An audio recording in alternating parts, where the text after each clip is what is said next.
पाहत आहात लक्षवेध news network. अचूक वेळ अचूक बातमी।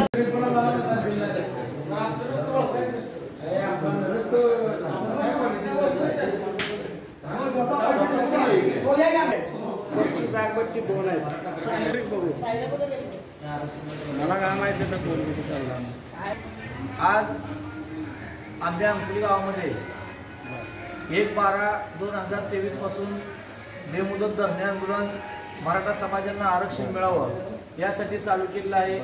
त्याच्या आजूवर ज्यावेळेस मनोज जरांगे पाटील साहेब प्राणतिक उपोषणाला बसले त्यावेळेस सुद्धा आम्ही 6 दिवस प्राणतिक उपोषण अंकुली गावच्या वतीने विष्णुअण्णा पवार आणि करुणा दादा भोसले यांनी प्राणतिक उपोषण 6 दिवस केलं आणि आज आमचा बेमुदत आंदोलनाचा 12वा दिवस असताना आम्ही एक मनोज जरांगे पाटील साहेबांची तब्येत खालावा लागली, त्यांच्या किडनीवरती सूज आली आणि त्यांना बराच त्रास असताना सुद्धा मराठा समाजाच्या सभेला त्यांनी हजर राहतात।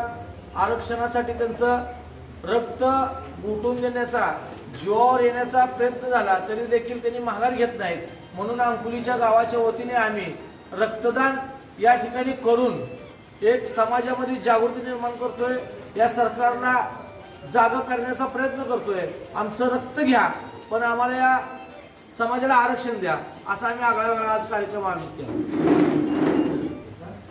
आम्ही अंकुली गावचे सकल मराठा समाजाच्या वतीनं जरांगे पाटील आजारी असताना त्यांनी सभा घेतायत आणि त्यांना उदंड आयुष्य मिळो आणि अजून ह्याच्यापेक्षा 5 पटीनं 10 पटीनं ताकद मिळो अशी आम्ही भैरवनाथाच्या चरणी प्रार्थना करून सगळ्यांनी मिळून आम्ही ते रक्तदान देत आहोत।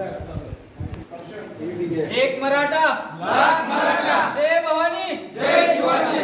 एक मराठा लाख मराठा, जय जिजाऊ जय शिवराय, जय जिजाऊ जय शिवराय। कोण म्हणतंय देत नाही, घेतल्याशिवाय राहत नाही। कोण म्हणतंय देत नाही, घेतल्याशिवाय राहत नाही। जय भवानी जय शिवाजी। आरक्षण आमच्या हक्काचं, नाही कुणाच्या बापाचं। आरक्षण आमच्या हक्काचं, नाही कुणाच्या बापाचं। आजच आपल्या लक्षवेध न्यूज नेटवर्क या चॅनलला सबस्क्राईब करा, व्हिडिओला लाईक करा